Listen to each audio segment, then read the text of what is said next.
दोस्तों आज अपने पढ़ने वाले हैं बायोलॉजी के टॉप 15 क्वेश्चन जो कि बहुत ही इंपॉर्टेंट है सभी एग्जाम के लिए, चाहे एसएससी एग्जाम हो, रेलवे एग्जाम हो, पटवार एग्जाम हो, जिसके अंदर भी साइंस पूछी जाती है।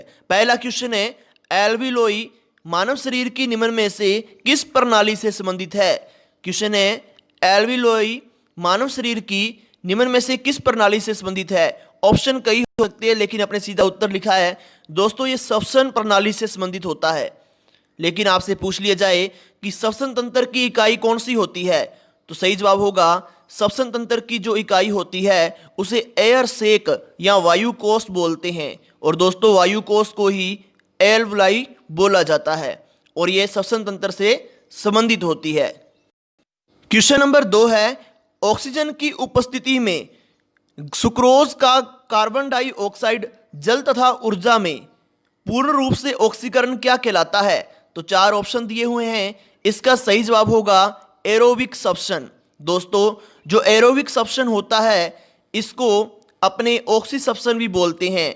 ऑक्सीसप्शन के अंदर ऑक्सीजन की जरूरत होती है और ऑक्सीजन के द्वारा सुक्रोज का क्या हो जाता है दोस्तों, अपघटन हो जाता है। लेकिन आप याद रखना कि ग्लूकोज का ऑक्सीसप्शन जो होता है एरोबिक सप्शन होता है, इसके अंदर ग्लूकोज का पूर्ण दहन होता है।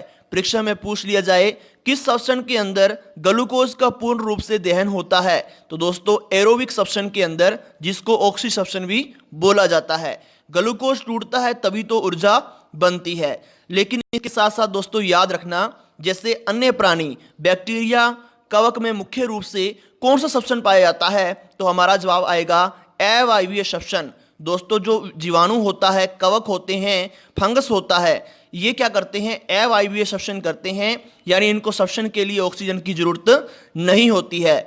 और एक प्रक्रिया होती है जिसका नाम है किण्वन। दोस्तों किण्वन को फर्मेंटेशन के नाम से भी जाना जाता है और उसके अंदर भी कौन सा सप्शन होता है, अवायवीय सप्शन होता है, यानी जिसके द्वारा अपने शराब वगैरह तैयार करते हैं तो वो किण्वन के अंदर ही आता है। क्वेश्चन नंबर 3 है, जब डायाफ्राम और बाहरी इंटरकोस्टल मांसपेशियां का संकुंचन होता है तो वक्ष की मात्रा क्या होती है दोस्तों, बढ़ जाती है, घट जाती है या क्या प्रभाव पड़ता है। तो अपना सही जवाब आएगा, जब डायाफ्राम और बाहरी इंटरकोस्टल मांसपेशियों का संकुंचन होता है तो वक्ष की मात्रा बढ़ जाती है।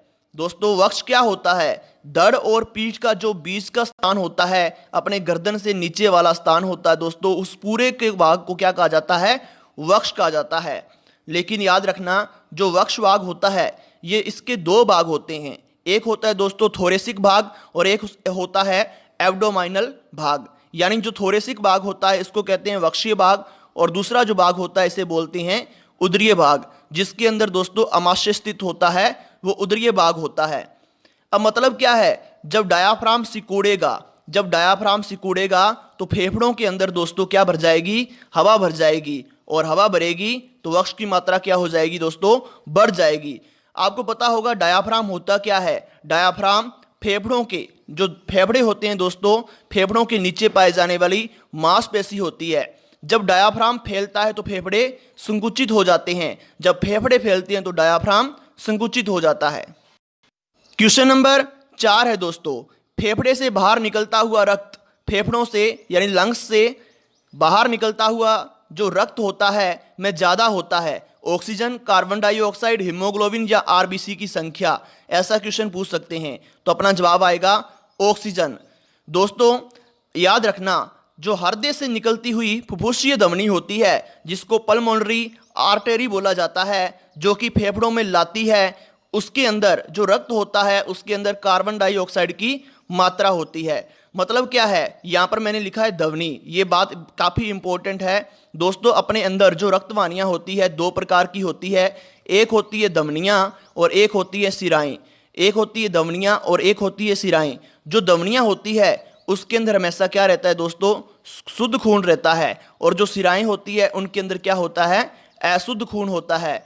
लेकिन जो फुफ्फुसीय धमनी होती है इसकी ये अपवाद होता है कि इसके अंदर कैसा खून होता है दोस्तों, अशुद्ध खून होता है। सारी की सारी धमनियां होती है उनके अंदर तो शुद्ध खून होता है, लेकिन जो फुफ्फुसीय धमनी होती है दोस्तों पल्मोनरी, उसके अंदर क्या होता है, अशुद्ध खून हो पाया जाता है। यही प्रश्न पूछा गया है।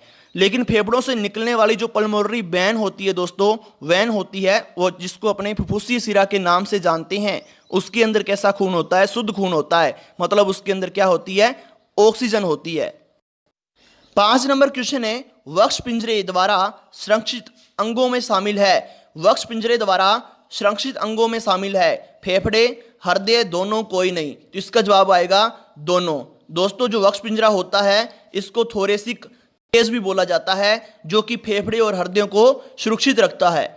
आगे चलते हैं 6 नंबर क्वेश्चन की तरफ। 6 नंबर क्वेश्चन है, ग्लूकोज के पूर्ण दहन से एटीपी के कितने अणु बनते हैं? तो दोस्तों याद रखना, एटीपी के 38 अणु बनते हैं। एटीपी क्या होती है? एटीपी दोस्तों ऊर्जा मुद्रा होती है, करेंसी होती है दोस्तों अपनी, किसकी? ऊर्जा की। तो एटीपी का पूरा नाम एडिनोसिन ट्राइफॉस्फेट होता है, याद रखना।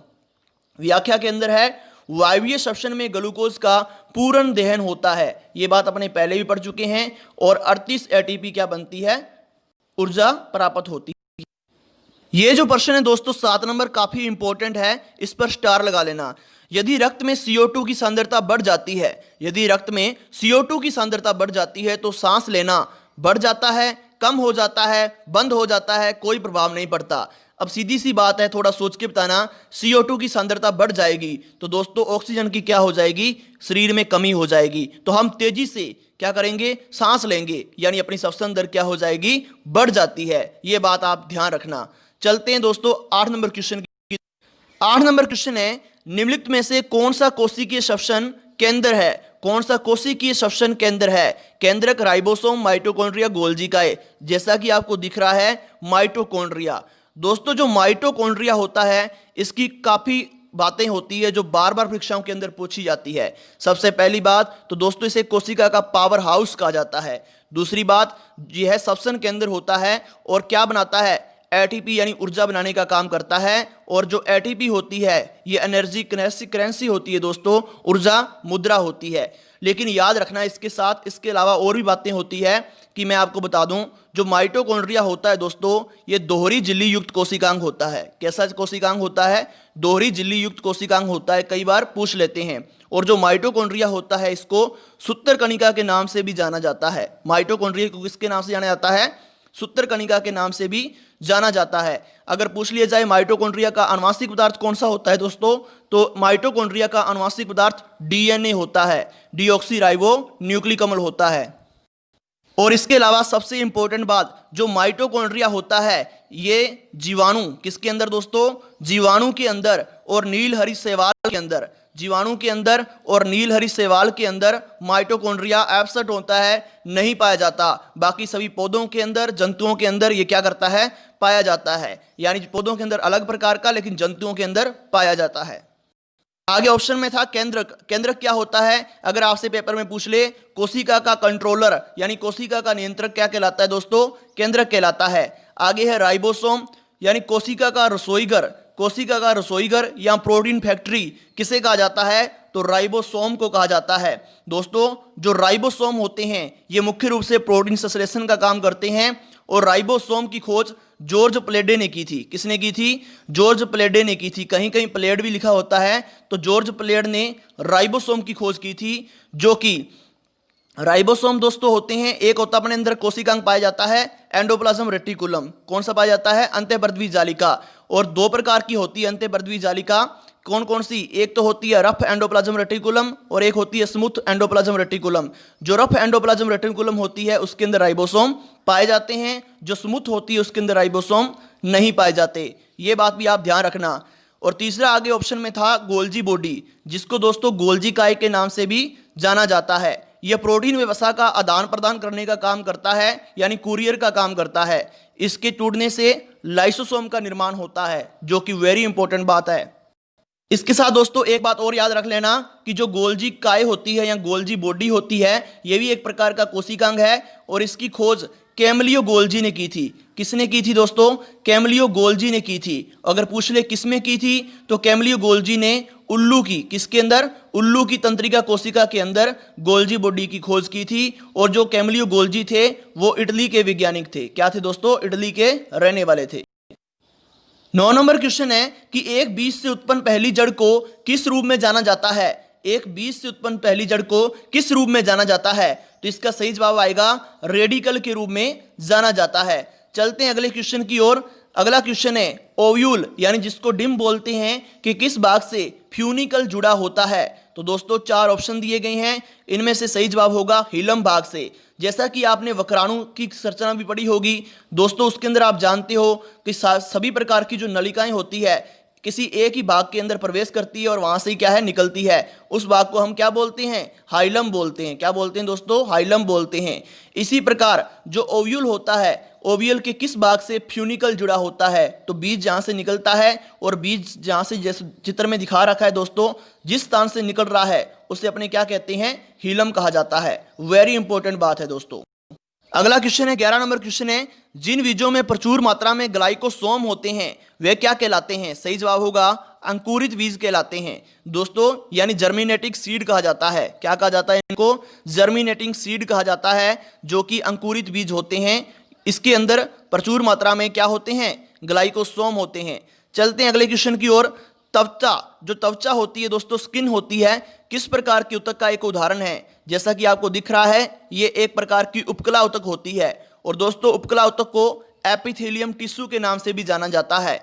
आपको बता दूं कि टिश्यू का मतलब क्या होता है। टिश्यू मतलब ऊतक होता है जब बहुत सारी कोशिकाएं आपस में जुड़ जाती है समान कार्य करने वाली, तो उसको क्या कहा जाता है दोस्तों, ऊतक कहा जाता है। ऊतक 2 प्रकार के होते हैं, पादपों में पाए जाने वाले और जंतुओं में पाए जाने वाले। काफी इंपॉर्टेंट। और दोस्तों अगर पूछ ले ऊतकों का अध्ययन करना विज्ञान के अंदर क्या कहलाता है, तो दोस्तों ऊतकों का अध्ययन क्या कहलाता है, हिस्टोलॉजी कहलाता है। यह बात भी इंपॉर्टेंट है। ऊतकों का अध्ययन करना क्या कहलाता है, हिस्टोलॉजी कहलाता है। कोशिका का अध्ययन करना क्या कहलाता है, साइटोलॉजी कहलाता है। काफी इंपॉर्टेंट बात है दोस्तों। जो त्वचा होती है ये एक प्रकार का उपकला ऊतक होती है जिसको एपिथेलियल टिश्यू बोला जाता है। इसके अलावा स्योंजी ऊतक, तंत्रिका ऊतक और पैसी ऊतक भी अपने अंदर पाए जाते हैं, जो कि जंतुओं के अंदर पाए जाने वाले ऊतक कितने प्रकार के होते हैं, 4 प्रकार के होते हैं। उपकला ऊतक, स्योंजी ऊतक, पैसी ऊतक और तंत्रिका ऊतक होते हैं। यह बात हमेशा याद रहनी चाहिए आपको। अगर आपसे पूछ ले जो ब्लड होता है, अपना खून होता है, वो किस प्रकार का ऊतक होता है, तो ये एक प्रकार का स्योंजी ऊतक होता है। आगे चलते हैं अगले क्वेश्चन की तरफ। मानव शरीर में सबसे मोटी त्वचा कहाँ मौजूद होती है, पंजे में, एडी में, ग्रीवा में, सिर में। तो दोस्तों एडी यानी सोल में मौजूद होती है सबसे मोटी त्वचा। ये बात भी इंपॉर्टेंट है।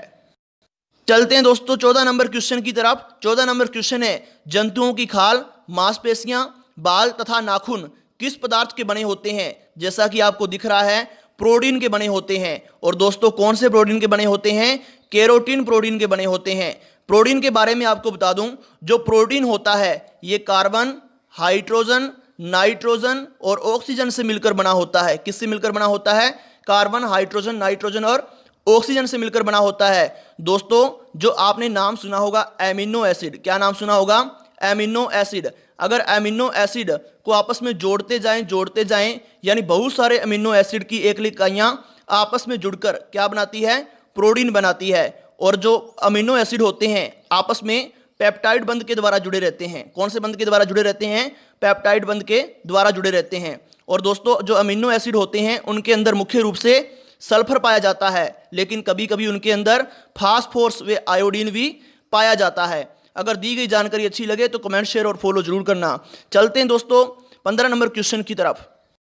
15 नंबर क्वेश्चन है कि मानव त्वचा को रंग कौन देता है, यानी कौन सा वर्णक मानव त्वचा को रंग देता है। तो सही जवाब होगा मेलेनिन। दोस्तों मानव त्वचा के आधार पर 4 प्रकार के मानव पाए जाते हैं, black man, brown man, yellow man और व्हाइट मैन। ब्लैक मैन के अंदर दोस्तों मेलेनिन जो वर्णक होता है सबसे ज़्यादा होता है। और ब्राउन मैन के अंदर हम आते हैं इंडियन, पाकिस्तानी। और येलो मैन के अंदर दोस्तों कौन आते हैं, चीन, कोरिया, जापानी लोग सारे के सारे येलो मैन के अंदर आते हैं। आगे देखते हैं व्हाइट मैन। इसके अंदर दोस्तों पोलर एरिया वाले लोग, यानी जिनको कैंसर रोग क्या होता है, ज़्यादा होता है, ध्रुवीय क्षेत्रों में पाए जाने वाले रोग किसके अंदर आते हैं, वो व्हाइट मैन के अंदर आते हैं। आगे देखते हैं दोस्तों ये मेलेनिन जो वर्णक होता है केवल अपने को रंग ही प्रदान नहीं करता, इसके साथ साथ ये अपनी यूवी किरणों से, अल्ट्रावायलेट किरणों से क्या करता है, रक्षा भी करता है। अल्ट्रावायलेट किरणें 3 प्रकार की होती है, ए, बी और सी। जो सी प्रकार की होती है वो सबसे हानिकारक होती है। ये बात आप याद रखना। ये थे दोस्तों 15 क्वेश्चन। अच्छे लगे तो लाइक कमेंट जरूर करना।